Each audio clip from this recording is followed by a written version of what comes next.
సిలువను గూర్చిన వార్త నశించుచున్న వారికి వెర్రితనము కాని రక్షింపబడుచున్న మనకు దేవుని శక్తి.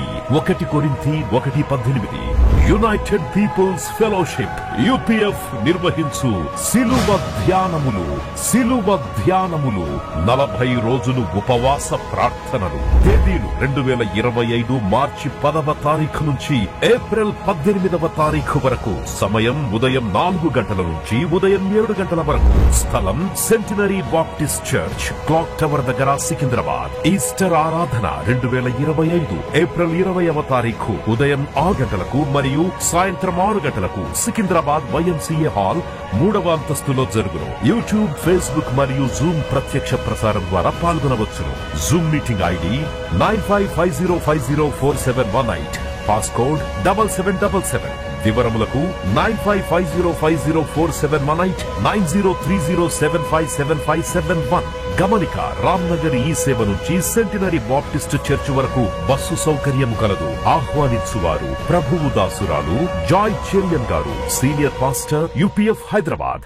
అది ఉదయకాల ప్రార్థనలు ప్రజలకు ఆశీర్వాదకరంగా, దేశానికి క్షేమంగా, ముఖ్యంగా మైనారిటీ ప్రజలమైన క్రైస్తవులం మనకు సాతానుడు మనపై తలపెట్టే ప్రతి ప్రయోగం నిష్ఫలం కావాలని ఇది మనం చేసే ప్రయత్నం ప్రార్థనల ద్వారా జయించడానికి. కనుక ఈ 40 రోజులు ఉపవాస ప్రార్థనలు ముగించిన మీకు ఎవరికైనా ఆత్మ ప్రేరణ కలిగి, నాకైతే ఉంది, దేవుని సన్నిధిలో తగ్గించుకొని ప్రార్థన చేయడానికి, మరి that is left to you. దాని బలవంతం ఏం లేదు. మేము 40 రోజుల మీద చేస్తాము, తర్వాత మాకు ఉపవాసం ఉండడానికి వీలు కాదు, మటన్ చికెన్ తినకుండా మేము ఉండలేమంటే అది మీ ఇష్టం. కానీ నేను దైవ సేవకురాలుగా మీకు జ్ఞాపకం చేస్తున్నాను, ఉపవాసంలో ప్రార్థనలో ఉండే శక్తి మరి ఏ యాటమ్ బాంబులో కూడా లేదు, ఏ మిజైల్లో లేదు, ఏ న్యూక్లియర్ బాంబులో కూడా లేదండి. మీరు నాతో ఏకీభవిస్తే ఒకసారి హల్లెలూయా గట్టిగా చెప్పండి. Prayer and fasting are the 2 great missiles against the devil and its works. కాబట్టి మీకు ఆత్మలో అలాంటి ప్రేరణ ఉంటే తప్పకుండా నాన్ వెజ్ మానేయండి. డానియల్ ఫాస్టింగ్ అని పరిశుద్ధ గ్రంథము సెలవిస్తుంది. And to abstain your self from luxurious food, rich food, humbling your self, turning to God, making supplication. Bible అంతా పరిశోధిస్తే అదే నాకు కనబడ్డది. కాబట్టి మీ కుటుంబంలో అనేకమైన సమస్యలు ఉంటాయి. ఆ సమస్యలు మీ చేత కాదు పరిష్కరించడానికి. మీకు చేతగాని కార్యాలు అనేకంగా ఉంటుంది, మీకు చేతగానివి దేవునికి చేతనవుతుంది. దేవుని స్తోత్రం. మనుషులకు అసాధ్యమైనది దేవునికి సాధ్యం. ప్రార్థన వల్లనే కానీ మరి దేని వల్లనూ ఇలాంటిది వదిలిపోవట అసాధ్యమని మార్క్ 9:29లో ఉంది. కింద ఫుట్నోట్లో ఉంది ప్రార్థన మరియు ఉపవాసం అని. కాబట్టి 100 రోజులు మరి మనల్ని మనం తగ్గించుకొని ఉదయమే లేచి మరి చురుకుగా దేవుని ఆలయంకి వచ్చి ప్రార్థనలు చేయడం, సమూహంగా కూడి కలిసికట్టుగా దేవునికి మన విన్నపాలు తెలియజేయడం, అంతకంటే శుభప్రదమైంది మరొకటి లేదు మన జీవితాల్లో. కొరియాలో జరిగిన గొప్ప మహా అద్భుతం, గొప్ప ఉజ్జీవం కారణం ఏంటని నేను వెతికినప్పుడు అక్కడ ప్రజలు ఆదివారం ఒక్కరోజు మాత్రం కాదు ఆలయంకి వచ్చేది. వారు ప్రతి దినము దేవుని ఆలయంలో కూడుకుంటారని, వారు ఉదయమే పరిగెత్తుకొని దేవుని సన్నిధికి వస్తారట. ప్రతిరోజు వారు దేవుని ఆరాధించిన తర్వాతనే తక్కిన పనులకు వెళ్తారంట. ఆఫీస్ కానీ వ్యాపారం కానీ ఎలాంటి పనులకైనా మొట్టమొదట పరిశుద్ధాలయంకి వచ్చి ప్రార్థనలు, విజ్ఞాపన, దేవుని వాక్యం విన్న తర్వాతనే తక్కిన దినచర్యలు చేసుకుంటారట. అలాగూ ప్రపంచంలోకెల్లా గొప్ప సంఘముగా కొరియా సంఘం మారిపోయి లక్షలుగా విశ్వాసులు మరి ఆరాధిస్తున్నారు.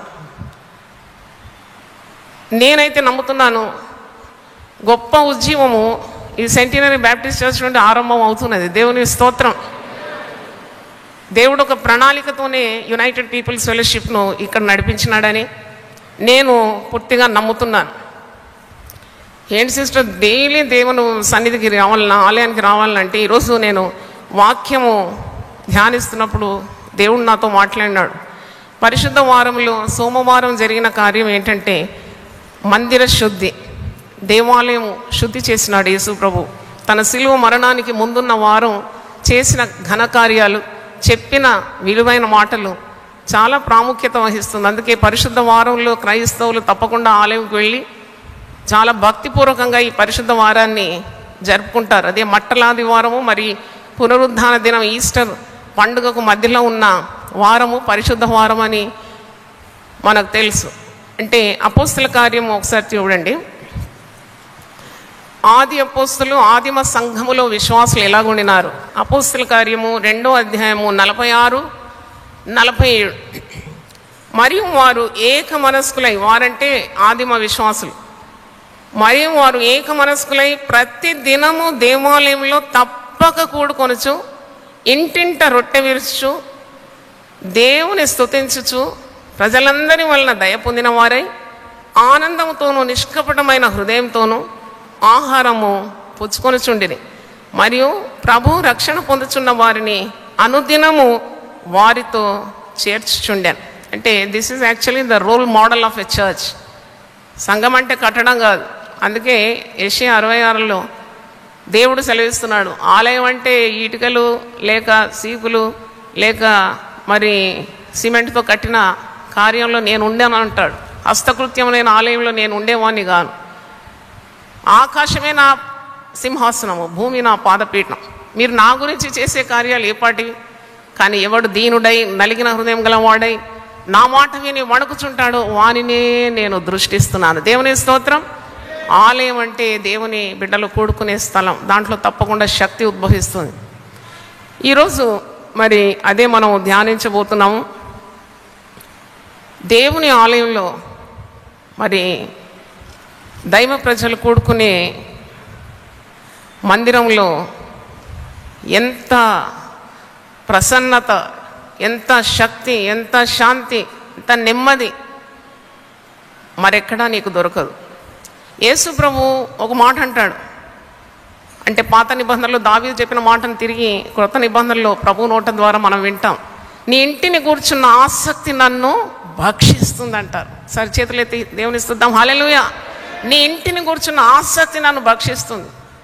ఎప్పుడన్నాడు ఈ మాట అన్నప్పుడు? మట్టలాదివారం అయిపోయిన తర్వాత రాత్రి ఆయన తాను ఎంతో ప్రేమించిన లాజరు, మరియా, మార్తల గృహంలో బస చేసి తిరిగి ఆయన సోమవారం నాడు మత్తయి సువార్త 26వ అధ్యాయం చూడండి, ఆలయ శుద్ధి కార్యక్రమం చేస్తున్నాడు.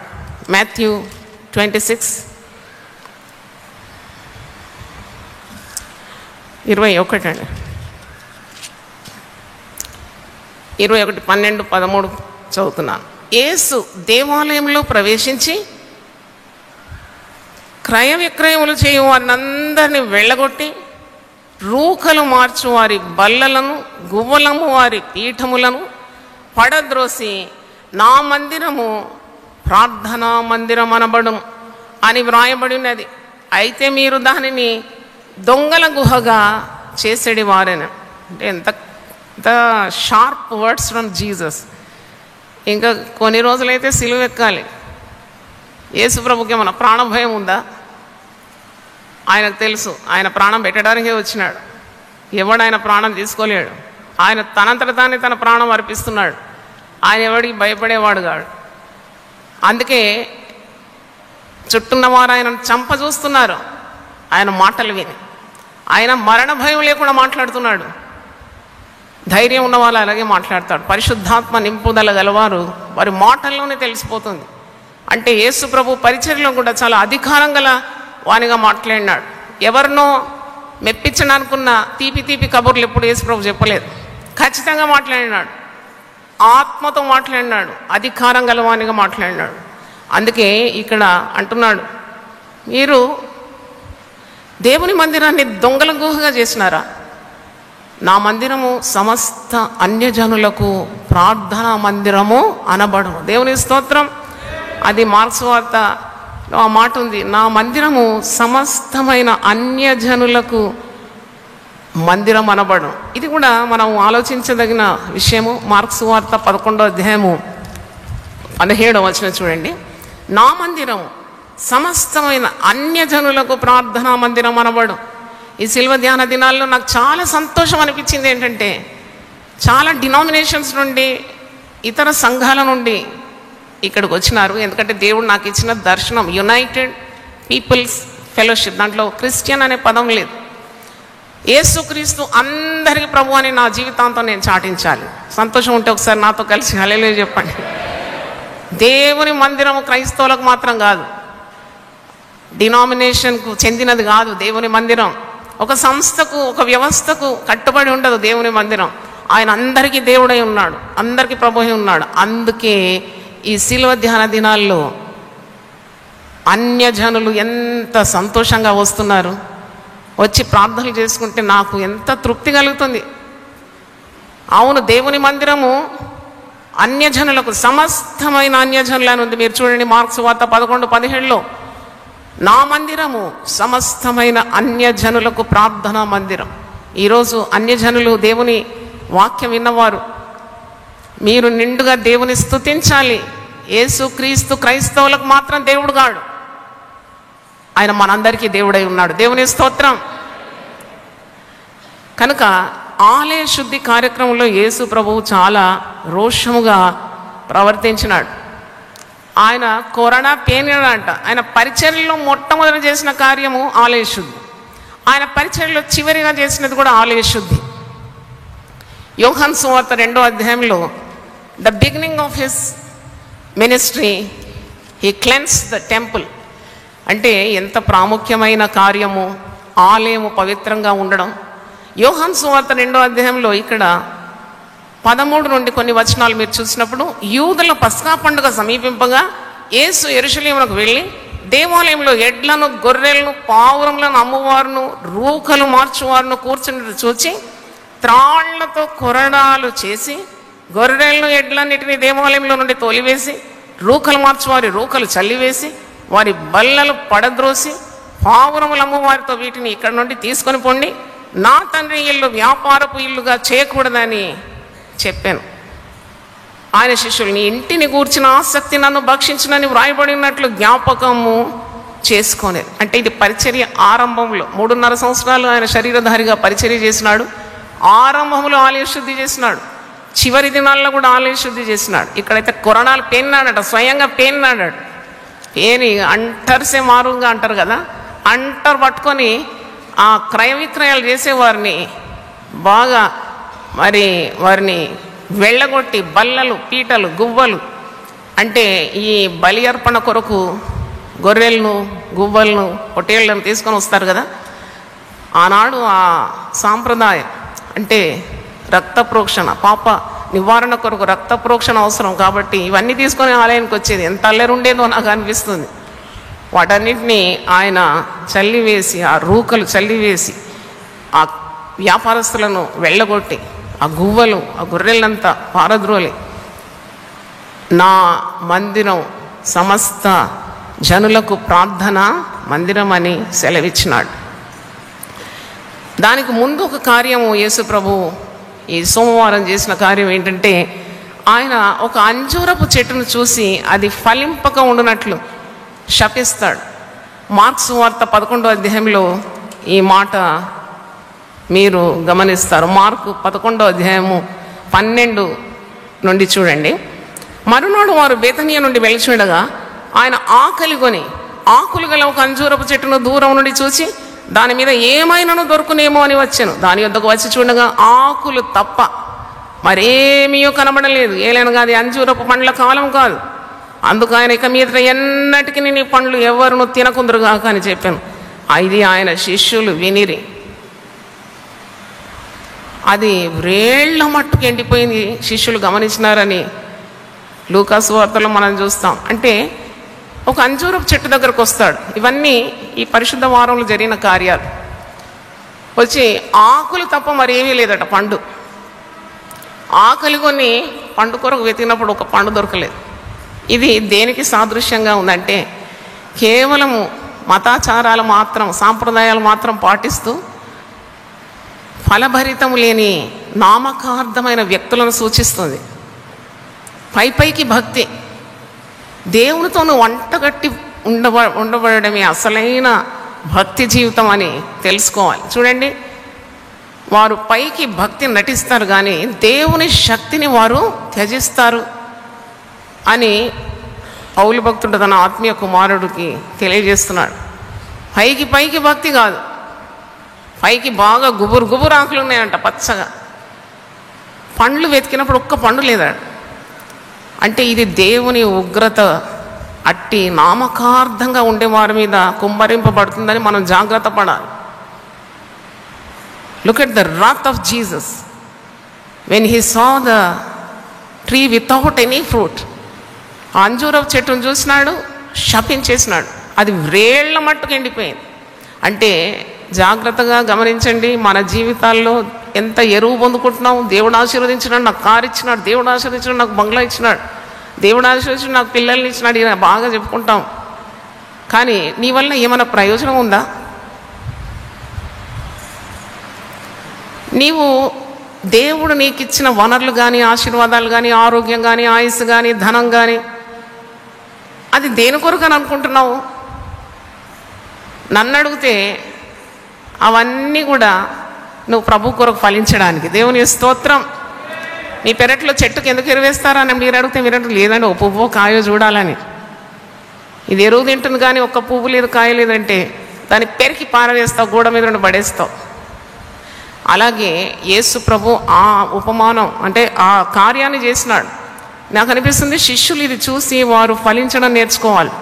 ఫలము లేకుంటే ఫలించని ప్రతి చెట్టున గొడ్డలి పదును చేయబడిందని మత్తయి సువార్త 3వ అధ్యాయం 10వ వచనంలో చూస్తున్నాం. ఈ పరిశుద్ధ వారం జరిగిన కార్యాలు మనం ధ్యానిస్తూ ఉన్నాం. దేవుని మందిరం అంటే చాలా ప్రసన్నతో నింపబడి ఉండాలి. దేవుని ఆలయం ప్రజలకు శాంతికి నిలయాలుగా ఉండాలి. సుందరమైన మందిరం అని చాలామంది గొప్పలు చెప్పుకొని గర్విస్తూ ఉంటారు. సుందరమైన మందిరంలో దైవ కార్యాలు జరగాలి. That is what the church is meant for, the building is meant for. కానీ ఈ దినాల్లో చాలా దుఃఖకరమైన కార్యాలు ఏంటంటే చాలా పెద్ద పెద్ద కట్టడాలు కట్టినారు, ఆ కట్టడాలే అమ్ముకొని తింటున్నారు మనస్సాక్షి లేకుండా. ఆ కట్టడాల్లో జరిగేది వ్యాపారం, ఆ కట్టడాల్లో జరిగేది కలహాలు, కయ్యాలు, గుద్దుకోవడం, తన్నుకోవడం, కొట్టుకోవడం. ఎంత విచారకరం ఇది. దేవుని మందిరంలో ఏం జరగాలి? ఎందుకు యేసు ప్రభుకు అంత రోషం పుట్టింది? క్రయ విక్రయాలు చేసేవాడిని చూసి ఎందుకు యేసు ప్రభు ఉగ్రుడైపోయినాడు? ఆయన కోపము నిమిషం మాత్రము, దయ ఆయుష్కాలం అని మనం గమనించాలి.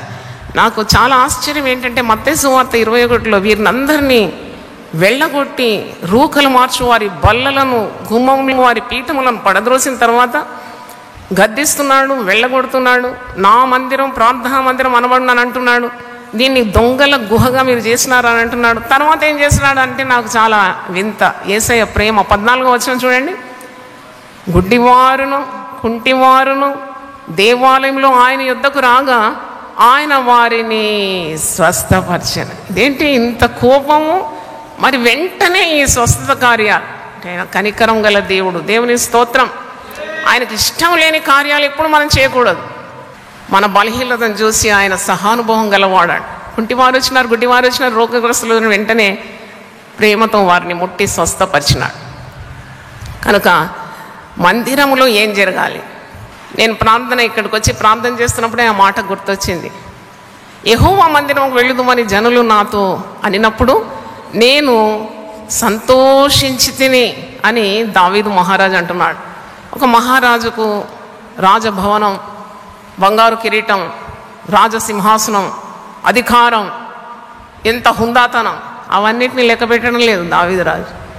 దావీదు అంటున్నాడు 122వ కీర్తన 1వ వచనం, యెహోవా మందిరమునకు వెళ్ళుదుమని జనులు నాతో అనినప్పుడు నేను సంతోషించి తిని. Come let us go to the house of God. హల్లెలూయా. దేవుని మందిరానికి రావడానికి ఎన్ని సాకులు చెప్తారు. అలిసిపోయినాను, నిద్రపోయినాను, నా వల్ల కాలేదు, ఇవన్నీ దరిద్ర లక్షణాలని మరొకసారి దేవుని సేవకురాలుగా మీకు చెప్తున్నాను. దేవుడు నిన్ను పిలిస్తే వెంటనే మందిరానికి వెళ్ళిపో. నీకేదైనా సమస్య ఉంటే మందిరానికి వచ్చి తోటి విశ్వాసులతో కలిసి ప్రార్థన చేయి. మందిరంలో శాంతి దొరుకుతుంది. మందిరంలో చేసే ప్రార్థనలు దేవుడు చెవియోగ్యం ఆలకిస్తాడు. ఎందుకు అంటే there is sanctity in the place of worship. మందిరంలో పాపపు కార్యాలు, నీచపు కార్యాలు ఏమీ జరగవు కనుక ఆ స్థలమంతా ఛార్జ్ అయి ఉంటుంది. మీరు గమనించాలి, ఇవన్నీ సత్యాలే. The place will be charged with power.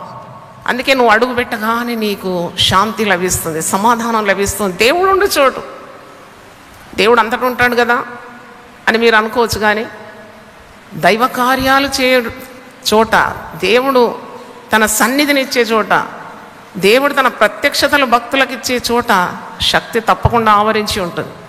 18వ కీర్తన 6వ వచనంలో ఒక మాట చూడండి. సామ్స్ 18:6. మందిరం యొక్క శ్రేష్టత మీకు వాక్యం నుండి చూపెడుతున్నాను. 18వ కీర్తన 6వ వచనం. నా శ్రమలో నేను యెహోవాకు మొరపెట్టి తిని, నా దేవునికి ప్రార్థన చేస్తుని, ఆయన తన ఆలయంలో ఆలకించి నా ప్రార్థన అంగీకరించెను. నా మొర ఆయన సన్నిధిని చేరి ఆయన చెవుల చొచ్చాను. మందిరానికి వచ్చి ప్రార్థన చేస్తేనే దేవుడు వింటాడా సిస్టర్ అని మీరు నన్ను అడగవచ్చు. యోనా మత్స్యపు కడుపులో ఉండి ప్రార్థన చేస్తే వినలేదా? వింటాడు. దేవుడు అన్ని చోట్ల ఉండువాడు. కానీ ఒక్కొక్క స్థలానికి ఒక్కొక్క ప్రాధాన్యత ఉంటుంది. మందిరానికి అతి శ్రేష్టమైన ప్రాధాన్యత ఉంటుంది. నాతో అంగీకరించిన వారు చప్పట్లు కొట్టి దేవుని స్తుతించండి. The house of God has its own sanctity. చూడండి, దేవుని మందిరంలో పెట్టిన మొర ఆయన ఆలయంలో ఆలకించి నా ప్రార్థన అంగీకరించి నా మొర్ర ఆయన సన్నిధిని చేరి ఆయన చెవులో చూచాను. ఇంత ప్రశాంతత ఉన్న మందిరాలు ఖాళీగా ఉండకూడదు. నన్ను అడిగితే ప్రతిరోజు కూడుకోవాలి విశ్వాసం. ఇప్పటి నుండి ప్రార్థన ఆరంభించినాను అంటే దేవుడు ఎక్కడైనా స్థలం ఇస్తాడు.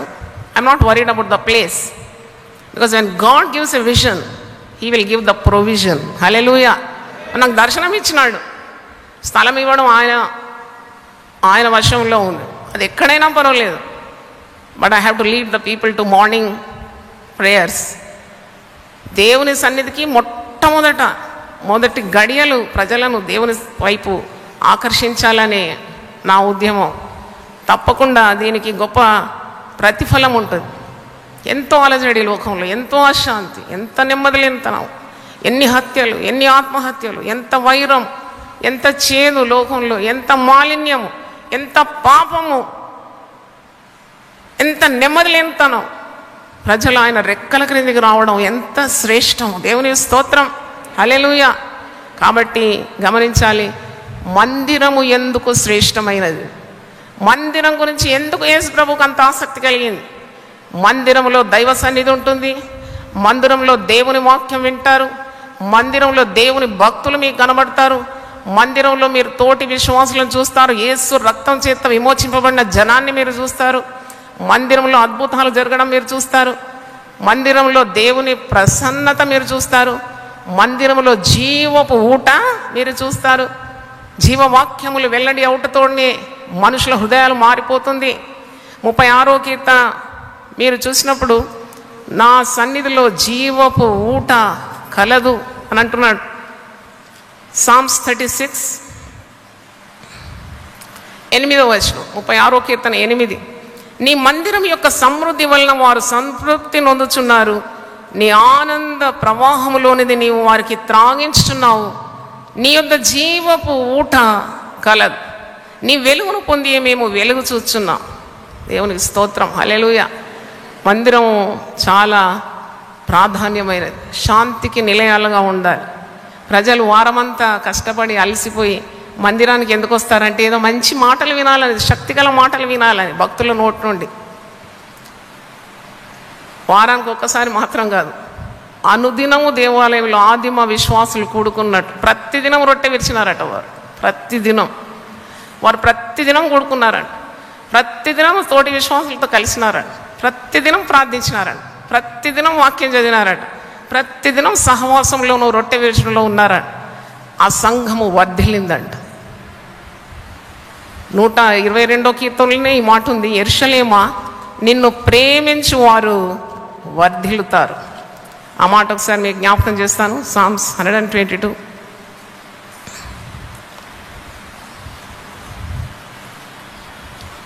యెహోవా మందిరమునకు వెళ్ళుదుమని జనులు నాతో అనినప్పుడు నేను సంతోషించి తిని, యెరూషలేమా మా పాదములు నీ గుమ్మములలో నిల్చున్నది. యెరూషలేమా బాగుగా కట్టబడిన పట్టణం వలె నీవు కట్టబడి ఉన్నావు. ఇశ్రాయేలులకు నియమింపబడిన శాసనం బట్టి యెహోవా నామమున కృతజ్ఞతాస్తుతులు చెల్లించుటకై వారి గోత్రములు యెహోవా గోత్రముల అక్కడికి వెక్కి వెళ్ళాను. అచ్చట న్యాయము తీర్చుటకై సింహాసనములు దావీదు వంశీయుల సింహాసనములు స్థాపింపబడి ఉన్నవి. యెరూషలేము యొక్క క్షేమం కొరకు ప్రార్థన చేయుడి. యెరూషలేము అంటే దేవుని ఇల్లు. యెరూషలేముకు పర్యాయ పదం ఏంటంటే రొట్టెల ఇల్లు, ద హౌస్ ఆఫ్ బ్రెడ్. మనకు దొరికే రొట్టె ఏంటి? ఆలయంలో దేవుని వాక్యం, జీవాహారం. యెరూషలేమా నిన్ను ప్రేమించువారు వర్ధిల్లుతారు. అందుకే దేవుని మందిరాన్ని ప్రేమించి ప్రతిరోజు ఉదయం వచ్చి ఇవన్నీ దీవెనలు పొందుకున్న వారు వర్ధిల్లకుండా ఉండలేరు. నీ ప్రాకారంలో నెమ్మది కలుగును గాక, నీ నగరంలో క్షేమం ఉండును గాక. మన దేవుడైన యెహోవా మందిరం నిమిత్తం నీకు మేలు చేయ ప్రయత్నించేదను. దేవునికి స్తోత్రం. మందిరమును ప్రేమించిన వారు వర్ధిల్లుతారు. హన్న గొడ్రాలుగా ఉన్నప్పుడు ఆమె ఎక్కడికి వెళ్ళింది? మందిరానికి వెళ్ళింది. గొడ్రాలంటే ఒక స్త్రీకి చాలా అవమానకరం, నిందాస్పదం. బ్యాంకులో బ్యాలెన్స్ అడగరు ఎవరు. నీకు ఎంతమంది పిల్లలు అని అడుగుతారు కదా చూసినప్పుడు. మరి పిల్లలు లేరు అని చెప్పడం చాలా దుఃఖకరం. ఈ హన్న మరి చాలా భారంతో వస్తుంది. ఆమె ఆలయంలో తన హృదయాన్ని కుమ్మరించి బహు దుఃఖాక్రాంతురాలే, పెదవులు మాత్రమే కదులుతుందండి. ఆమె గోడంతా దేవుని సన్నిధిలో ఆమె ఒలకబోస్తుంది. యాజకుడు, ప్రధాన యాజకుడు ఆ ఏలి చూసి అంటున్నాడు, ఈమె త్రాగి మత్తులో ఉందని, మైకంలో ఉందని. కాదు, నా గుండెలో ఉన్న బాధ అంతా నేను దేవునికి చెప్పుకుంటున్నాను అన్న అంటుంది. మందిరానికి వచ్చేవారు, మందిరమును ప్రేమించేవారు ఎప్పుడు కూడా ఖాళీ చేతులతో తిరిగి వెళ్ళలేరు. గొడ్రాలుగా వచ్చింది, దేవుడు ఆమెను దర్శించినాడు. ఇశ్రాయేలులోకి వెళ్ళ గొప్ప ప్రవక్తకు తల్లిగా మారిపోయింది. See the promotion. దేవుని స్తోత్రం, hallelujah. Look at the promotion. She came as a barren woman. దేవుడు ఆమె మొరను విని ఆమెను గర్భవతిగా దీవించి కుమారుని దయచేసి, ఇశ్రాయేలులోకి వెళ్ళంతటి ప్రవక్త లేడు, సమూయేలు ప్రవక్త. మరి 5గురిని కూడా ఆమె కన్నదాడు. అడిగింది కొంచెం, పొందుకున్నది ఎక్కువగా. అలాగే మనం చూస్తాము, జకరియా, ఎలిజబెత్ల గురించి కూడా నేను ధ్యానించినాను. వీరు మందిరాన్ని ప్రేమించినారు. వారు పిల్లలు లేరు. కొందరు పిల్లలు లేకుంటే చాలా నిరాశపడి దేవుడు అప్పగించిన బాధ్యతలు కూడా వదిలేస్తారు, డిప్రెషన్లోకి వెళ్ళిపోతారు. పిల్లలు లేరు కదా, ఇంకెళ్ళామో, నేను కష్టపడేది ఎవరికోరు కానీ దేవుని మీద ఆశ పెట్టుకోవాలి. God can perform a wonder at any time of your life. జకరియా, ఎలిజబెత్లు వృద్ధాప్యంలో ఉన్న దేవుడు అద్భుతం చేసినాడు. వారు ఆలయ క్రమాన్ని పాటిస్తూ వారికి దేవుడిచ్చిన విధులను క్రమంగా నిర్వహిస్తూ ఉన్నారు. తగిన సమయమైందో దేవుడు వారి ప్రార్థనను, వారి రోదనను విని యోహానును కుమారునిగా వారికి బాప్తిసమిచ్చి యోహానుకు తల్లిదండ్రులుగా మారిపోతున్నారు. దేవుని స్తోత్రం. లూకా సువార్త 1వ అధ్యాయము 6వ వచనం చూడండి. లూకా సువార్త 1వ అధ్యాయం 6వ వచనం. వీరిద్దరూ అంటే ఎలిజబెత్, జకరియా, వీరిద్దరూ ప్రభు యొక్క సకలమైన ఆజ్ఞల చొప్పునను న్యాయ విధుల చొప్పునను నిరపరాధులుగా నడుచుకొనొచ్చు దేవుని దృష్టికి నీతిమంతులై ఉండేది. ఎలిజబెత్ గొడ్రాలైనందున వారికి పిల్లలు లేకపోయేది. మరియు వారిద్దరూ బహుకాలం గడిచిన వృద్ధులైరి. జకరియా తన తరగతి క్రమము చొప్పున దేవుని ఎదుట యాజక ధర్మము జరిగించుండగా, యాజక మర్యాద చొప్పున ప్రభు ఆలయంలోనికి వెళ్ళి ధూపము వేయుటకు అతనికి వంతు వచ్చాను. అంటే దేవుడు అప్పగించిన పనులు క్రమంగా సమయస్ఫూర్తితో ఏ లోటుపాటు లేకుండా వారు జరిగిస్తూ ఉండగా వారికి అద్భుతం జరిగింది. 13వ వచనం. అప్పుడు ఆ దూత అతనితో, జకరియా భయపడకము, నీ ప్రార్థన వినబడినది. నీ భార్య అయిన ఎలిజబెతు నీకు కుమారుని కనును, అతనికి యోహాను అను పేరు పెట్టుదు. యేసుప్రభువు యోహాను గురించి ఏమంటాడంటే, స్త్రీలు కనిన వారిలో ఇంతటి వాడు లేడని, ఇదిగో ఆయన మండుచు ప్రకాశించిన దీపమై ఉండనని యేసు ప్రభు సాక్ష్యం ఇస్తున్నాడు. మందిరంలో శక్తి ఉంది, మీరు నమ్మాలి. అనుభవించిన వాళ్ళు చెప్పినప్పుడు కూడా మీరు విశ్వసించాలి. ఇంకా మీరు చూస్తారు మందిరంలో అద్భుతాలు. పేతురు యోహానులు ఎక్కడికి వెళ్తున్నారు? అపోస్తలుల కార్యం 3వ అధ్యాయంలో వారు మందిరానికి వెళ్తున్నారు. అపోస్తలుల కార్యం 3వ అధ్యాయం మీరు వచ్చినప్పుడు మీరు చూస్తారు పేతురు యోహానులు సహవాసం, that is fellowship. Fellowship is very important. మీరు కలిసికట్టుగా ఆలయంకి వెళ్తున్నారు. కలిసికట్టుగా సినిమా థియేటర్ వెళ్ళినట్టు కాదు, ఇక్కడ పరిశుద్ధాలయంకి వెళ్తున్నారు. దేవుని స్తోత్రం. పరిశుద్ధాలయంలో అద్భుతాలు జరుగుతాయి, ఆశ్చర్యక్రియలు జరుగుతాయి. వీరు పగట్టు 3 గంటలకు ప్రార్థనా కాలమున పేతురును యోహాను దేవాలయమునకు ఎక్కి వెళ్చుండగా పుట్టినది మొదలుకొని కుంటివాడైన ఒక మనుష్యుడు మోసుకొని పోబడుచున్నాడు. వాడు దేవాలయంలోనికి మోసుకొని పోబడుచున్నాడు. వాడు దేవాలయంలోనికి వెళ్ళి వారిని భిక్షమడుట కొందరు ప్రతి దినం వారిని శృంగారమున దేవాలయం ద్వారం వద్ద ఉంచు వచ్చిరి. అంటే ఈ పేతురు యోహానులు ఇద్దరు కూడా మందిరం ద్వారం దగ్గర ఉన్న పుట్టుకుంటూ వాడిని చూస్తున్నారు. మనకి తెలిసిందే, కుంటివాడు, కాళ్ళు లేవు, పుట్టుకతోనే కుంటివాడు. వీడిని మోసుకొని వచ్చి అక్కడ మందిర ద్వారం దగ్గర పెడితే వాడు భిక్షాటనం చేస్తాడు. ఆ భిక్ష వచ్చిన మరి ఆ డబ్బును ఆ మోసుకొని వచ్చి వాళ్ళే మొత్తం తింటారేమో, ఈయనకి ఏదో కొద్ది గొప్ప ఇస్తారు. భిక్షగాడు పేతురు యోహానులు. వారి గురించి నేను ధ్యానించినప్పుడు అక్కడ ఒక సహవాసం ఉన్నది. చూడండి, పేతురు యోహాను, there is a fellowship between 2 godly people. తర్వాత వాళ్ళు వెళ్ళేది ఒక స్థలానికి వెళ్తున్నారు. ఆ స్థలం ఏంటంటే ప్రార్థనా స్థలం. ఒక సమయం కూడా ఉంది అక్కడ. ఎన్ని గంటలకు వెళ్తున్నారు? 3 గంటలు. చూడండి, సమయం ఉన్నది 3 గంటలు, సహవాసం ఉన్నది పేతురు యోహాను, స్థలం ఉన్నది అది దేవాలయం. దేవుని స్తోత్రం, హల్లెలూయా. ఆ స్థలము, ఆ సహవాసం, ఆ సమయము క్రమంగా పాటించినప్పుడు పుట్టుకుంటే వాడు దుప్పివలే లేచి గంతులు వేసినాడు. దేవుని స్తోత్రం, హల్లెలూయా. అంటే see the power that generates when you very meticulously do God's work or God's things. అక్కడ ఆ స్థలానికి వెళ్తున్నారు, దేవాలయంకు సమయానికి 3 గంటలకు వెళ్తున్నారు, సహవాసం పాటిస్తున్నారు. అక్కడ గొప్ప అద్భుతం జరిగింది. పుట్టుకుంటే వాడు నిలిచి లేచి నడుస్తూ గంతులు వేస్తూ దేవాలయానికి వెళ్ళి స్వస్థత పొందినానని దేవుని మహిమపరిచినట్టు మనం చూస్తున్నాం. అలాగే ముసలి ప్రాయంలో ఉన్న అన్నా ప్రవక్తి, ఈమె గురించి కూడా నేను ధ్యానించాను. Why the house of God is so important.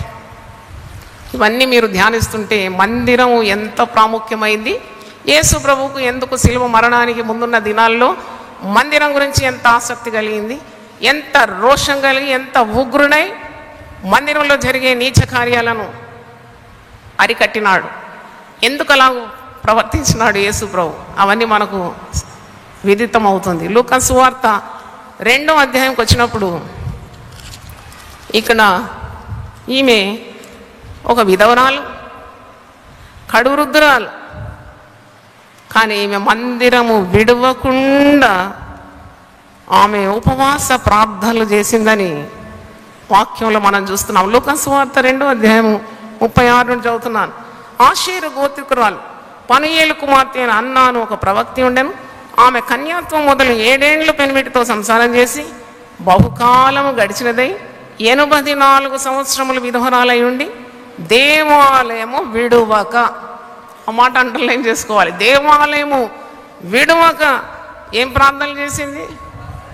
సంఘ పరిచర్లు సహాయపడేవారు. 40 దాటినాక మీరు ఉపవాసం చేస్తానంటే ఒక్కరు కూడా తల ఆడించలేదండి. అంటే వాళ్ళకి అంత శక్తి లేదు ఉపవాసం ఉండడానికి. అమ్మా 40 అయింది ఇంకా ఉపవాసం. ఈమెను చూడండి, ఈమె వయసు ఎంత, ఈమెకి ఏం ఆరోగ్యం ఉందని. ఈమె 84 సంవత్సరాలు విధవరాలుగా ఉన్నది. ఈమెకు ఒక 20 సంవత్సరాలకు వివాహం అయింది అనుకోండి, 7 ఏళ్ళకి పెనిమిటి చనిపోయినాడు. ఈ లెక్కేయండి, దాదాపు 102, 104 సంవత్సరాల వయసులో దేవాలయం విడవకుండా రేయిం బగళ్ళట ఉపవాస ప్రార్థనలు చేయించు దేవుని సేవ చేసింది. గట్టిగా అన్న ప్రవక్తికి ఒకసారి చప్పట్లు కొట్టండి. ఈ దినాల్లో యవనస్తులకు చేత కాదు, నా వల్ల కాదండి ఉపవాసం ఉన్నాడు. అమ్మో చికెన్ మటన్ మానాలంటే మా వల్ల కాదండి. ఇంత త్యాగం చేయలేవా నువ్వు? అంటే that shows how much you love God. నువ్వు దేవునికి ఎంత సమీపంగా ఉండాలని ఆశిస్తున్నావు, దేవుని ఎంత మికటగా ప్రేమిస్తున్నావు, దానివల్ల రుజువు అవుతుంది. నువ్వు ఆహారానికి దగ్గర అవుతావా, దేవునికి దగ్గర అవుతావా? రుచికల భోజనానికి దగ్గర ఉంటావా, సర్వశక్తులైన దేవునికి దగ్గరకు ఉంటావా? నువ్వే నిర్ణయించుకో. ఎవరు నిన్ను బలవంతం చేయగలరు? ఉపవాస ప్రార్థన అనేది that is between you and God. The calling to come to the house of God, అది బలవంతం చేత ఎవరు రాలేరు. యేసు ప్రభు స్వయంగా ఆకర్షిస్తేనే కానీ, తండ్రి అయిన దేవుడు ఆకర్షిస్తేనే కానీ ఎవడు తన సన్నిధికి రాలేడు. మరీ మరీ చెప్తున్నాను, దేవుని స్తోత్రం. 100 రోజులు శాంక్షన్ అయిందన్నారు. నాకెంత ధైర్యం అంటే I really praise God for it. ఇక్కడ మీరెవరు రాకుండా నన్ను ఒక్కదాన్ని నిలబెట్టి ప్రశ్న చేయమని గోడలుగానే చేస్తాను. దేవుని స్తోత్రం. Because I know the great blessing in proclaiming the word of God in the house of God. దూతలు వింటాయి. మూడి భక్తుడు వచ్చి ప్రసంగానికి నిలబడినప్పుడు ఎవరు లేకుండానాడు. ఆయన మూడి భక్తునికి ఎంత భక్తి, ఆలయం అంటే ఎంత ప్రేమ, దైవ కార్యాలు చేయడానికి ఎంత ఆసక్తి అంటే ఎవ్వరు లేరంట ఆలయంలో. వచ్చి యథావిధిగా గొప్ప ప్రసంగం చేసేసినాడంట. ప్రసంగం అయిన తర్వాత బెంచ్ కింద నుండి ఒకడు వచ్చి గుండె కొట్టుకొని మారుమనిసిపోతాడు. వాడు ఎవడో దొంగ అంట. దేవుని స్తోత్రం. మన ప్రయాసము ప్రభువునందు వ్యర్థము కాదు. కనుక మనం కదలని వారుగా, స్థిరులుగా, ప్రభు కార్యాభివృద్ధి నందు ఆసక్తి గలవారుగా ముందుకు వెళ్ళాలి. దేవుని స్తోత్రం. మరి నా కొరకు బలంగా ప్రార్థన చేయండి. మీరు కూడా ఈ ఆశీర్వాదాలు పొందుకోవాలని నేను ఆశిస్తున్నాను. కాబట్టి ఈరోజు మనం గమనించాలి దేవుని మందిరం యొక్క ప్రాధాన్యత. నన్ను దేవుడు సేవలో 1992లో పిలిచినాడు. అప్పుడు నేను ఒకటి తీర్మానం చేసుకున్నాను. నేను ఆ వీధుల్లో ఉండి, రామ్నగర్ వీధుల్లో ఉండి వెళ్తున్నప్పుడు అక్కడ అన్యుల దేవాలయాలు చూసినాను. 24 గంటలు తెరిచి ఉంటుంది.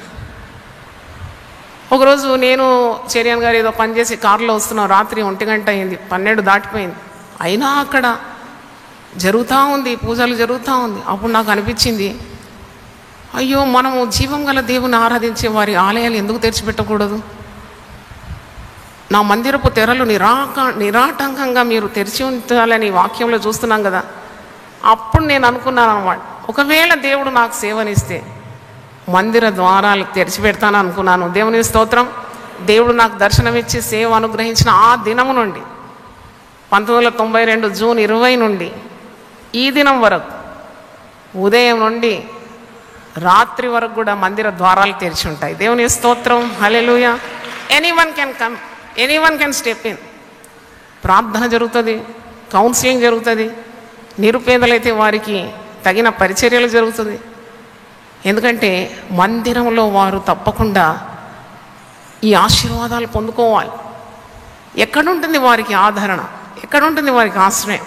ఆత్మహత్య తలంపులతో కొన్నిసార్లు మందిర గుమ్మం నుండి దాటిపోయి ఒక స్త్రీ వెళ్ళి పరుగు వడిగా వెళ్తుంది హుసేన్ సాగర్లో దుంకడానికి. నేను అక్కడ కూర్చొని వాక్యం ధ్యానిస్తున్నాను కొన్ని సంవత్సరాల క్రితం. ఆమె నన్ను ఒకసారి ఇటు చూసింది గుమ్మం నుండి. నేను ఇటు రమ్మన్నాను. ఎందుకు రమ్మన్నానో నాకు తెలియదు, ఎందుకంటే ఆమె అంత తీవ్రంగా చూస్తుంది కదా. రమ్మంటే వచ్చేసింది. నేను ఆమెతో కొద్దిసేపు మాట్లాడినాను. నువ్వు ఎందుకు ఇంత ఏడుస్తున్నావు అని అడిగితే, నేను చావడానికి వెళ్తున్నాను. నా చెయ్యి ఆమె తల మీద పెట్టి, ఆమెకు ముద్దు పెట్టి, ఆమెను ఆదరించి పరామర్శించి బైబిల్ ఇచ్చి, నువ్వు చావొద్దమ్మా, యేసు ప్రభు లోకానికి ఎందుకు వచ్చినాడంటే జీవము, సమృద్ధి అయిన జీవం ఇవ్వడానికి వచ్చినాడు. There is no need for you to die. ఆమె ఇప్పుడు ఒక బలమైన విశ్వాసిగా మారిపోయింది. చప్పట్లు కొట్టి దేవుని స్తుతించండి. హల్లెలూయా. మందిరంలో తప్పకుండా శక్తి ఉంది. అందుకే నేను అంటున్నాను, ఒక మనవి నాది, మందిరంలో మీకు ఏదైనా పని అప్పగిస్తే చాలా శ్రద్ధగా చేయండి. ఇక పరలోకపు వాకిళ్ళు విప్పి పట్టజాలంతగా దేవుడు మిమ్మల్ని దీవిస్తాడు. దేవుని స్తోత్రం. మందిరంలో ఏదైనా పని మీకుంటే విసుక్కుంటూ నసుక్కుంటూ చేయకూడదు. నువ్వు లేకుంటే దేవునికి వేరే జనాలు దొరకరనుకున్నావా? నీకు దొరికిందే భాగ్యం అనుకోవాలి. ఏదో పాట ఎప్పుడో విన్నాను, దొరుకునా ఇటువంటి సేవ? దొరుకుతుందా ఇలాంటి సేవ? నీకు ఏ పొజిషన్ ఉన్నా, ఏ పని అప్పగించిన, ఏ బాధ్యత మందిరంలో ఉన్నా తప్పకుండా పూర్ణ హృదయంతో, 10 ఆజ్ఞల్లో మొట్టమొదటి ఆజ్ఞని పూర్ణ హృదయంతో దేవుని ప్రేమించాలి. పూర్ణ వివేకంతో, పూర్ణ బలంతో, పూర్ణాత్మతో దేవుని సేవించాలి. రాజకీయాలు అసలే మందిరంలో ఉండదు, శాపగ్రస్తం అది. It will bring the Rath of God. రాజకీయాలు, కపట భక్తులు, ముందొకటి వెనకొకటి చెప్పి అల్లరి సృష్టించేవారు, దుష్కార్యాలు చేసేవారు, దుర్మార్గంగా ప్రవర్తించేవారు దేవుని ఉగ్రతకు గురవుతారు. ఇది సత్యం. నమ్మితే మీరు హల్లెలూయా చెప్పండి. దేవునితో ఆటలాడి ఎవడు గెలిచినాడని ఇంతవరకు? దేవునితో ఆటలాడి గెలిచిన వ్యక్తిని ఇంతవరకు నేను చూడలేదు. God is a consuming Holi fire. నువ్వు మందిరంలో సేవలు ఎలా చేయాలి అంటే ఈ మాట మీకు జ్ఞాపకం చేస్తున్నాను.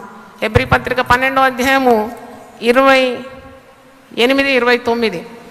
Hebrews 12 chapter 28 and 29. అందువలన మనము నిశ్చలమైన రాజ్యమును పొంది దైవ కృప కలిగి ఉందాము. ఆ కృప కలిగి వినయ భయభక్తులతో దేవునికి ప్రీతికరమైన సేవ చేయదము. ఏలైనగా మన దేవుడు దహించు అగ్ని అయి ఉన్నాడు. మందిర పనులు చేయడానికి నేను పిలిస్తే నువ్వు సణిగి గొణిగి చేసావంటే నీ అంతం బహుఘోరంగా ఉంటుంది. చూసినాను చాలామంది జీవితాలు. మందిరాన్ని అలక్ష్యం చేసేవారు, మందిర కార్యాభివృద్ధి పాలు పంపులు ఇచ్చిన శ్రద్ధ చూపని వారు, మందిరాన్ని ప్రేమించని వారు, భక్తులను అశ్రద్ధ చేసేవారు, వారు చాలా వెట్టి చాకిర్లు వారి జీవితంలో చేయవలసి వస్తుంది. వారికి దైవకృప లభించదు. వారు దేవుని ఉగ్రతకు పాలవుతారు. ఇది చాలా నేర్చుకున్నాను నేను. అందుకే ఇంతగా మీరు అనుకుంటారు అమ్మగారు మరి ఇంత ఆసక్తి ఎందుకని. నాకు తెలుసు దేవుడు ఉత్తముడని రుచి చూచి నా జీవితంలో చూసుకున్నాను. దేవుని స్తోత్రం. That is the reason I'm very fervent in serving the lord. మీరు ఇంకా చూస్తూ ఉంటారు దేవుడు నా జీవితంలో ఏమేమి చేయబోతున్నాడు. ఎందుకంటే my love towards him is so intense. Definitely God is going to do mighty things through this ministry. Hallelujah. కాబట్టి మందిరాన్ని ప్రేమించాలి, మందిరంలో పనులను ప్రేమించాలి. దేవుడు ఆశీర్వదిస్తే దానికి అవధులు ఉండదండి. Because God is a limitless God. దేవునికి సరిహద్దు పెట్టిన వాడు ఎవడున్నాడు? ఆయన సృజించిన సముద్రానికి సరిహద్దులు ఉన్నదేమో కానీ సృష్టికర్తకు సరిహద్దులు ఎవడు నియమిస్తాడు? ఆయన దీవిస్తే ఆయన చేయి బట్టి లాగేవాడు ఎవడున్నాడు? అందుకే అంటాడు రక్షింపనేరక ఉండు నా హస్తం ఎప్పుడు కుర్చా కాదు, విననేరక ఉండినట్లు నా చెవులు ఎప్పుడు మందము కాలేదు. కనుక మరి ఒకసారి మీకు జ్ఞాపకం చేస్తున్నాను, మందిరం యొక్క శ్రేష్టత, ప్రశస్తత, దేవుని ప్రజలు కూడుకోవడం, పాటలు పాడడం, దేశం కొరకు ప్రార్థించడం, ప్రేమ పంచుకోవడం, వాక్యాన్ని వినడం, భక్తులను చూడడం, వారు మీ కొరకు ప్రార్థన చేయడం, ఇవన్నీ దైవ కార్యాలు. ఇవి డబ్బుతో వెలగట్టలేము. కాబట్టి ఈ మందిరము చాలా గొప్పది. దేవుని ప్రసన్నత మీరు అనుభవిస్తారు. మందిరం అంటే కేవలం ఇప్పటి వరకు విన్న మరి కట్టడం. సొలొమోను కట్టాడు మందిరం, తర్వాత జెరుబ్బాబేలు కట్టినాడు మందిరం, దాన్ని రినోవేట్ చేసినాడు రాజైన హేరోదు. మందిరం కట్టడానికి కూడా భాగ్యం ఉండాలి. అందరికి ఉండదంట మందిరం కట్టే భాగ్యం. దావీదు మందిరం కట్టాలనుకున్నాడు కానీ ఎన్నో అన్నాడంట దేవుడు. మరి మందిరం కట్టాలంటే కూడా అర్హతలు ఉండాలి. కానీ అంతకంటే మించింది నన్ను ఆకర్షించింది ఏంటంటే మనమే ఆయన మందిరాలం. దేవుని స్తోత్రం. Hallelujah. Each one is the house of God. అందుకే పౌలు భక్తుడు కొరింథీయులకు రాస్తూ మీ దేహము దేవుని ఆలయం అని మీరు ఎరగరా? మీరు విలువ పెట్టి కొనబడిన వారు, మీరు మీ సొత్తు కారు, మీరు దేవుని సొత్తైన ప్రజలు అని అంటున్నాడు. కొరింథీ పత్రిక 1 కొరింథీ 3వ అధ్యాయంలో మరి 6వ అధ్యాయంలో కూడా మీరు చూస్తారు. 19వ వచనం 1 కొరింథీ 6:19. మీ దేహము దేవుని వల్ల మీకు అనుగ్రహింపబడి మీలో ఉన్న పరిశుద్ధాత్మకు ఆలయమై ఉన్నారని మీరు ఎరుగరా? మీరు మీ సొత్తు కారు, విలువ పెట్టి కొనబడిన వారు గనుక మీ దేహంతో దేవుని మహిమపరచుడు. హల్లెలూయా. దేవుని భయంతో మనం దేవుని సేవించాలి, దేవుని ఆరాధించాలి, పాపానికి దూరంగా ఉండాలి, జాగ్రత్తకు దూరంగా పారిపోండి. నీ దేహము ప్రభుదే. దేవుడు ఒక మానవునికి అనుగ్రహించిన గొప్ప వరం అంటే దేహం. ఆ దేహంలో, ఆ మంటి దేహంలో ఈ మహిమైశ్వర్యం పరిశుద్ధాత్మ నివసిస్తుంది. కాబట్టి దేహంతో చెలగాటం ఆడొద్దు. ఈ ఆలయాన్ని అంటే ఆ దేహం అనే ఆలయాన్ని ఎవడైనా పాడు చేస్తే నేను వాణ్ణి పాడు చేస్తానంటాడు రోషంతో. అందుకే నీ దేహం పాపం కొరకు కాదు, దేహము దేవుడు ఇచ్చినాడు ఎందుకంటే దేవుని మహిమపరచడానికి. దేవుని స్తోత్రం. మోకరించి ప్రార్థన చేయాలి, చప్పట్లు కొట్టి దేవుని ఆరాధించాలి, స్వరమెత్తి గొంతెత్తి పాడాలి. ఆయనకు ఘనత మహిమ నీ దేహం ద్వారా జరగాలి. ఈ దినాల్లో మందిరాలకు వెళ్తే అది ఒక ఫ్యాషన్ పీరియడ్ లాగా మారిపోయింది. ఈ ఫ్యాషన్స్ ఎందుకో నాకు అర్థం కాదు. మందిరానికి దేవుని సన్నిధి అనుభవించడానికి వస్తున్నారు, లేకుంటే తోటి వారిని అటు ఇటు చూడడానికి. పాపానికి నిలయం కాదు కదా మందిరం. ఎవరు గొప్ప ఎవరు గొప్ప అని కలహించడానికి, గుద్దులాడుకోవడానికి కాదుగా మందిరం. రాజకీయాలు కాదు కదా నివాస స్థలం మందిరం. దేవుడున్న చోట ఎంత భయభక్తులతో ఉండాలి. అందుకే యేసు ప్రభువు సోమవారం నాడు పరిశుద్ధవారం ఆయన మందిర శుద్ధి చేసినాడు. He cleanse the temple. ఆయన కొరడాతో ఆ క్రయ విక్రయం చేసేవారిని వెళ్ళగొట్టి, గువ్వలమ్ము వారిని వెళ్ళగొట్టి, గువ్వలను గొర్రెలను ఈ బలి పశువులన్నింటినీ పారద్రోలి ఆ రూకలంతా అక్కడ చల్లివేసి ఉగ్రుడై దేవుని ఇంటిని కూర్చున్న ఆసక్తి భక్షించు రీతిగా పాత నిబంధనలో చెప్పబడిన కార్యం నెరవేరింది. నా మందిరము సమస్త జనులకు ప్రార్థనా మందిరం, దీన్ని దొంగల గుహగా మీరు మార్చేసినారని గద్దిస్తూ ఉన్నాడు. దేవునికి స్తోత్రం. హల్లెలూయా. ఈరోజు మీరు ఒక తీర్మానంతో వెళ్ళాలి. ఎంత గొప్ప ఏర్పాటు ఇది. 100 రోజులు నువ్వు మందిరానికి నడుస్తున్నావు. నేను ఉదయకాలం అనుకున్నాను, అబ్బా ఉదయం లేచి ఎన్నో పనులు నా కొరకు వేచి ఉంటుంది. ఆ పనులని పక్కన వేసి నా పాదాలు ఎక్కడికి వస్తున్నాయి? దేవుని. హౌ బ్లెస్సెడ్ అయ్యా. ఈ చిన్న జీవితంలో మొట్టమొదట నేను దేవులాయానికి వెళ్తున్నాను, దేవుని మాటలే చెప్తున్నాను, దేవుని ప్రజలనే చూస్తున్నాను, దేవుని సన్నిధిని అనుభవిస్తున్నాను, పాటలు వింటున్నాను అంటే అంతకంటే ధన్యత ఎక్కడుంది? అందుకే మృతులైన వారు దేవుని గురించిన స్మృతులు లేకుండా ఉంటారు. పాతాళంలో దేవునికి మహిమ లేదు. దేవుని గురించిన స్తుతులు అక్కడ వినబడవు మీకు. సజీవులు సజీవులే కదా దేవుని. 38, 18, 19 ఐషియా 38, 18 and 9. పాతాళమున నీకు స్తుతి కలగదు, మృతి నీకు కృతజ్ఞతాస్తుతి చెల్లింపదు.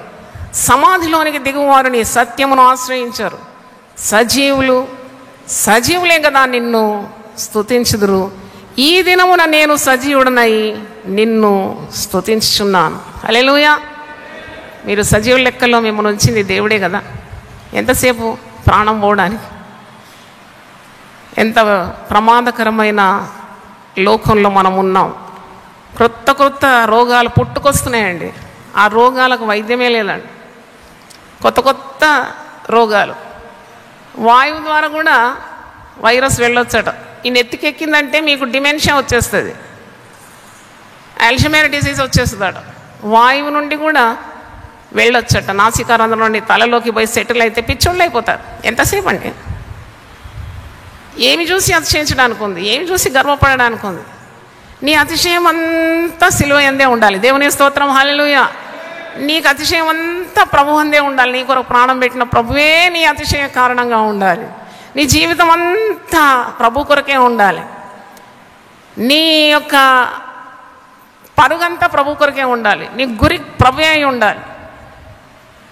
ఇక్కడేం పర్మనెంట్ అడ్రస్ కాదు, ఇక్కడే నాటుకొని ఉండడానికి. ఇది దేవుని వరం, ఆయుస్. ఆయన ప్రాణమునకు ఆయుస్సునకు మూలమై ఉన్న దేవుడు. నీ దేహము దేవుని ఆలయంగా ఉండాలి, పరిశుద్ధాత్మక నిలయంగా ఉండాలి. ఏ పాపం ప్రవేశించడానికి వీల్లేదు.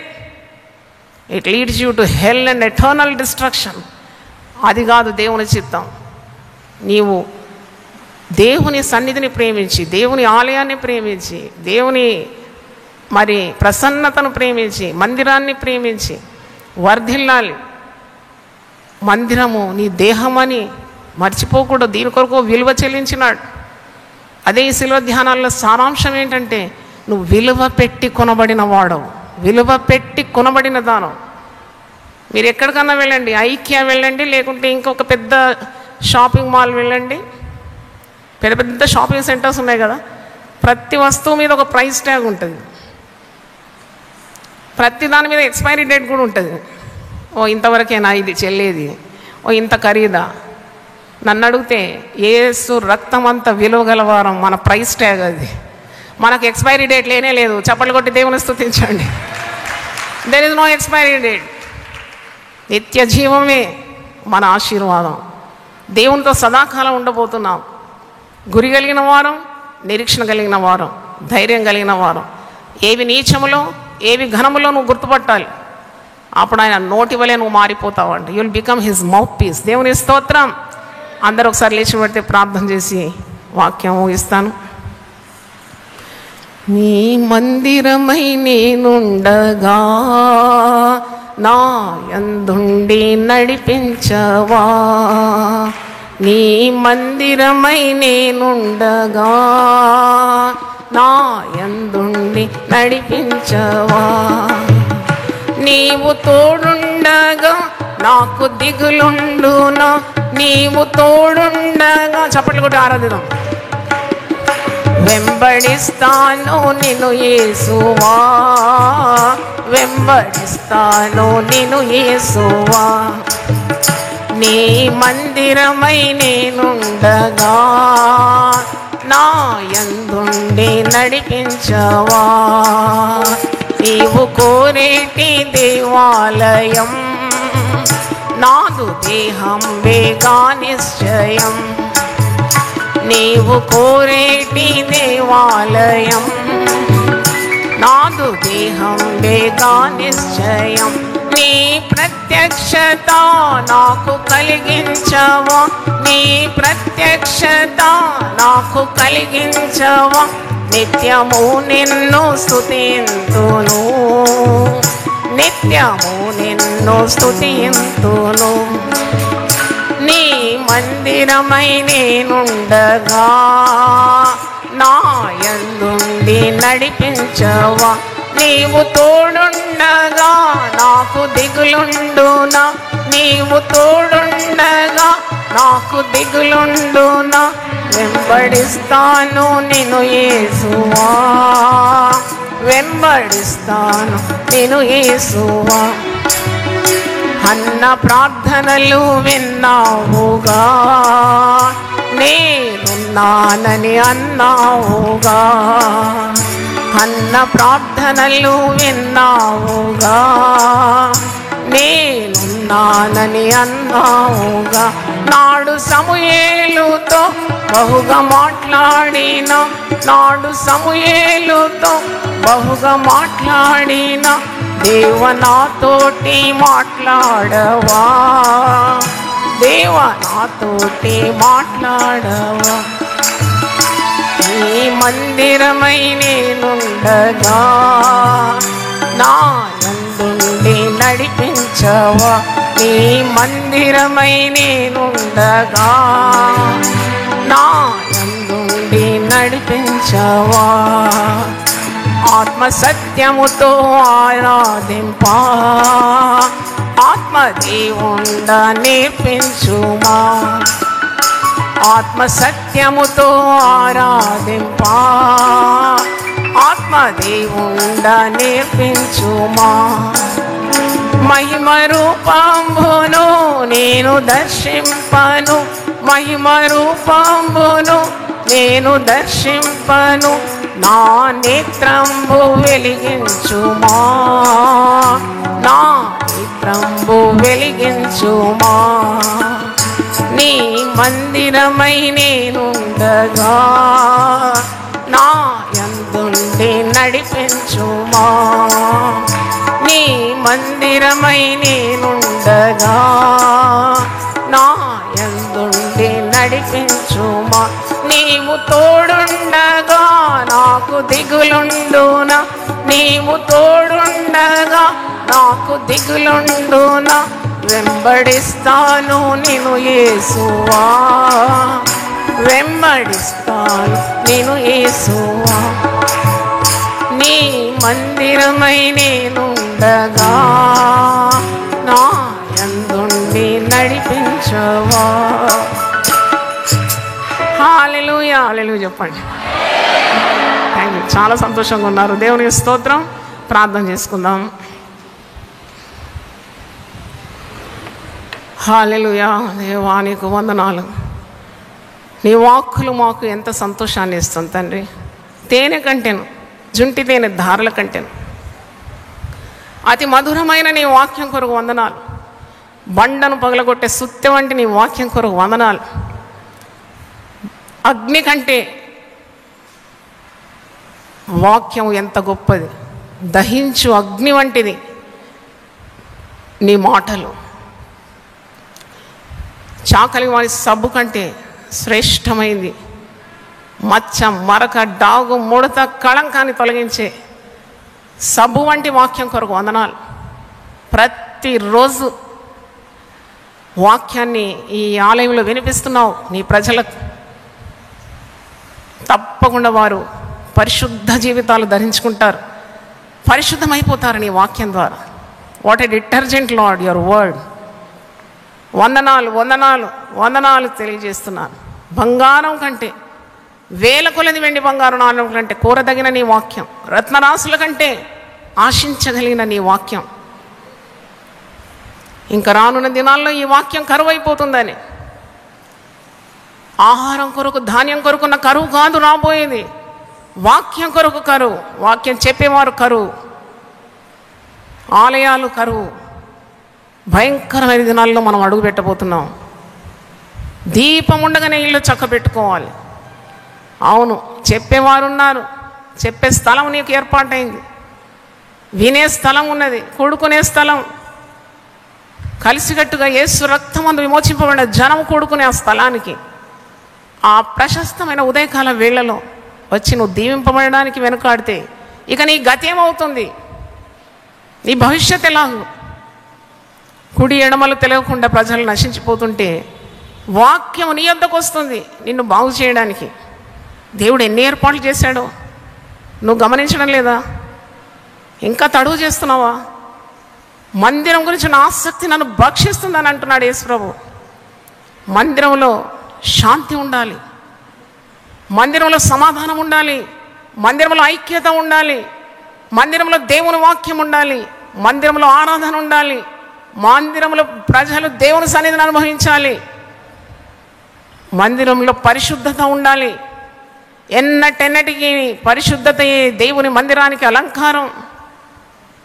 ఈ దినాల్లో మందిరాలను చూసినప్పుడు గొప్ప మందిరం అని, సుందరమైన కట్టడం అని అతిశయిస్తున్నారు, కానీ ప్రజలకు సేవలు అందించడం లేదు. ఎంత దౌర్భాగ్యకరం! మందిరంలో కలహాలు, మందిరంలో కయ్యాలు, మందిరంలో రాజకీయాలు, మందిరంలో సాధారణ కార్యాలు, మందిరంలో బహు నీచమైన ప్రవర్తన. ఎంత దౌర్భాగ్య స్థితి దేవా! ఈరోజు మా అందరితో మాట్లాడినావు ప్రభువా. నా మందిరము సమస్త జనులకు, సమస్త అన్య జనులకు కూడా ప్రార్థనా మందిరం అని చెప్పినావు. ఇదేలా మీరు దొంగల గుహగా మార్చేసినారు. Why it is turn to a den of thieves. ఎంత రోషం నీకు! మరెంత కనికరంతో నీవు గుడ్డివారిని, కుంటివారిని, మూగవారిని స్వస్థపరుస్తున్నావు. నీకు కోపం వచ్చింది అంటే దాంట్లో ఎంత గొప్ప కారణం ఉన్నది. మేము ఇది గ్రహించడానికి మాకు తెలివి దయచేయండి, మాకు జ్ఞానం దయచేయండి. ఈ ఉదయం మాకు వినుబుద్ధి పుట్టించినావు తండ్రి. మా అందరితో మాట్లాడినావు, నాతో మాట్లాడినావు, మా అందరితో మాట్లాడినావు ప్రభువా. నీ వాక్యము పక్షపాతం లేనిది, ప్రతి ఒక్కరిని సరిచేస్తుంది, చెప్పేవారిని సరిచేస్తుంది, వినేవారిని సరిచేస్తుంది. రెండంచులు గల ఆత్మ ఖడ్గం కొరకు నేను స్తుతిస్తున్నాను. టీవీ ద్వారా విన్నారు, ఆన్లైన్ స్ట్రీమింగ్ ద్వారా విన్నారు, భక్తులు విన్నారు, సేవకులు విన్నారు, దర్శనం కలిగిన వారు విన్నారు. రక్షణ లేని వారు కూడా విన్నారు, విశ్వాసులు విన్నారు. అందుకొరకు నీకు మహిమ చెల్లిస్తున్నాను. మందిరంలో మా ప్రవర్తన సరిగా ఉండాలి. మందిర పనులు మేము శ్రద్ధగా చేయాలి. నువ్వు ఇచ్చినావంటేనే గొప్ప భాగ్యం నాయన. ఎవరో చూడడానికి చేయకూడదు. అగ్ని జ్వాలల వంటి నేత్రాలను మేము తప్పించుకోలేం ప్రభువా. మేము ప్రీతికరమైన సేవ నీకు అందించాలి. ఎవరో మమ్మల్ని ప్రశంసించడానికి కాదు, ప్రభు మెచ్చుకున్నవాడు ధన్యుడని గమనించాలి. నీవు చూచుచున్న దేవుడవని మందిరంలో మాకు ఇచ్చిన ప్రతి పని ఏదైనా బహుశ్రద్ధతో చేస్తే యెరూషలేమా నిన్ను ప్రేమించువారు వర్ధిల్లుతారు. ఆశీర్వాదాలు ఊట మేము అనుభవిస్తాం. ఆ జ్ఞానాన్ని ఈరోజు మాకు బోధించినావు. మందిరం గురించిన రోషం మాకు దయచేయండి ఆయన. ఎంతమంది అన్యజనులు దేవుడు లేక నశించిపోతుంటే సుందరమైన భవనాలు మాకిస్తే మేము దాన్ని చూసి మురిసిపోతున్నాం, దైవ కార్యాలు చేయకుండా. ఎంత అధోగతి పాలైపోయినాం ప్రభువా. మన్నించండి నాయన, మన్నించండి ప్రభువా. దావీదు మహారాజు అంటున్నాడు, యెహోవా మందిరంకు వెళుదామని జనులు నాతో అన్నప్పుడు నాకు ఎంత సంతోషం. నాకు రాజభవనం కాదు, రాజకిరీటం కాదు, ఆధికార దాహం నాకు లేదు. నాకు దేవుని సన్నిధి అంటే దాహం ఉన్నది. నాకు నేను యెహోవా ఇంత నా సమయం గడపాలి. నేను ఆయన ఆలయంలో ధ్యానించాలి. ఇదే ఒక వరాన్ని నేను అడుగుతున్నాను. నేను యెహోవా ఎంత ఒక వరం అడిగినానని 27వ కీర్తనలో అంటున్నాడు. నేను యెహోవా సన్నిధిలో ఉండి దేవుని వాక్యాన్ని ధ్యానించాలి. దివారాత్రులు ఆయన సన్నిధిలో నేను కనబడాలి. కోర కుమారులు అంటున్నారు, ఒక్క దినము దేవుని మందిరంలో గడపడం 1000 దినముల కంటే శ్రేష్టము కాదా? అవును తండ్రి, నీ మందిరంలో బలము దొరుకుతుంది తండ్రి. నీ వలన బలం నందు వారు ధన్యులని పరిశుద్ధ గ్రంథం సెలవిస్తుంది. భక్తిహీనుల గుడారంలో గడుపుట కంటే నా దేవుని మందిర ద్వారం యొద్ద నేను ఉండుట నాకెంత శ్రేయస్కరం అంటున్నాడు. ద్వారపాలకునిగా ఉండడం నాకెంత ధన్యకరం. భక్తిహీనులతో సహవాసం చేసే దానికంటే మందిర ద్వారం గాయట నాకెంత మేలు అంటున్నాడు. అవును ప్రభువా, ఎన్ని మాటల చేత మమ్మల్ని ధైర్యపరిచినావు. సర్వలోకానికి వెళ్తుంది యేసు వార్త. విన్న ప్రతి ఒక్కరిని సరిచేయమని యేసు పరిశుద్ధ నామములో అడుగుతున్నాను తండ్రి, ఆమేన్. హల్లెలూయా, హల్లెలూయా, హల్లెలూయా. దేవుడు మనల్ని సమృద్ధిగా దీవించునుగాక. యునైటెడ్ పీపుల్స్ ఫెలోషిప్ యూపీఎఫ్ ఆదివారపు ఆరాధనలు 2025 మార్చి 2వ తారీఖు నుండి ప్రభాత ఆరాధన ఉదయం 6 గంటల నుండి 9 గంటల వరకు, సాయంకాల ఆరాధన సాయంత్రం 6 గంటల నుండి రాత్రి 9 గంటల వరకు. స్థలం క్లాక్ టవర్ గార్డెన్ రెస్టారెంట్ పక్కన, సికింద్రాబాద్ YMCA హాల్ 3వ అంతస్తులో జరుగును. Also live on Facebook, Insta and YouTube. Zoom ID 9550504718, code 7777. Digital service ఉదయం 6 గంటలకు మరియు సాయంత్రం 6 గంటలకు రామ్నగర్ లోని UPF ఆలయమునందు జరుగును. వివరములకు 9550504718, 9030757571. ప్రేమతో మిమ్ము ఆహ్వానించువారు Joy Cherian, founder, president and senior pastor, United People's Fellowship UPF. అందరూ ఆహ్వానితులే. సిలువను గూర్చిన వార్త నశించుచున్న వారికి వెర్రితనము కాని రక్షింపబడుచున్న మనకు దేవుని శక్తి. 1 కొరింథీ 1:18. యునైటెడ్ పీపుల్స్ ఫెలోషిప్ UPF నిర్వహించు సిలువ ధ్యానములు. 40 రోజులు ఉపవాస ప్రార్థనలు. తేదీలు 2025 మార్చి 10వ తారీఖు నుంచి ఏప్రిల్ 18వ తారీఖు వరకు. సమయం ఉదయం 4 గంటల నుంచి ఉదయం 7 గంటల వరకు. స్థలం centenary Baptist church, clock tower దగ్గర, సికింద్రాబాద్. ఈస్టర్ ఆరాధన 2025 ఏప్రిల్ 20వ తారీఖు ఉదయం 6 గంటలకు మరియు సాయంత్రం 6 గంటలకు సికింద్రాబాద్ YMCA హాల్ 3వ అంతస్తులో జరుగును. యూట్యూబ్, ఫేస్బుక్ మరియు జూమ్ ప్రత్యక్ష ప్రసారం ద్వారా పాల్గొనవచ్చును. Zoom meeting ID 9550504718, passcode 7777. వివరములకు 9550504718, 9030757571. గమనిక, రామ్నగర్ ఈ సేవ నుంచి సెంటినరీ బాప్టిస్ట్ చర్చ్ వరకు బస్సు సౌకర్యం కలదు. ఆహ్వానించువారు ప్రభువు దాసురాలు జాయ్ చెరియన్ గారు, senior pastor UPF Hyderabad. ah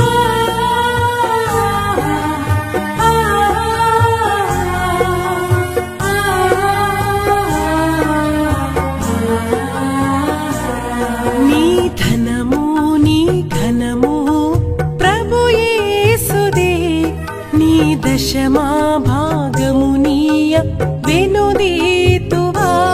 నీ ధనము నీ ఘనము ప్రభు యేసుదే, నీ దశమా భాగము నీయ వెనుదీతువా. ధరలోన ధనధాన్యములనీయగా కరుణించి కాపాడి రక్షింపగా. ధరలోన ధనధాన్యములనీయగా కరుణించి కాపాడి రక్షింపగా. పరలోకనాదుండు నీకీయగా మరి యేసు కొరకీయ వెనుదీతువా. పరలోకనాథుండు నీకీయగా మరి యేసు కొరకీయ వెనుదీతువా. నీ ధనము నీ ఘనము ప్రభు యేసుదే, నీ దశమా భాగము నీయ వెనుదీతువా.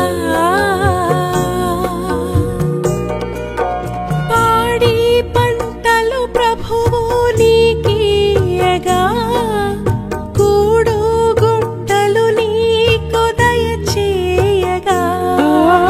పాడి పంటలు ప్రభు నీకీయగా కూడు గుట్టలు నీకు దయచేయగా. వీడంగ ప్రభు యేసు నామంబును గడువేల ప్రభుకీయను క్రైస్తవా.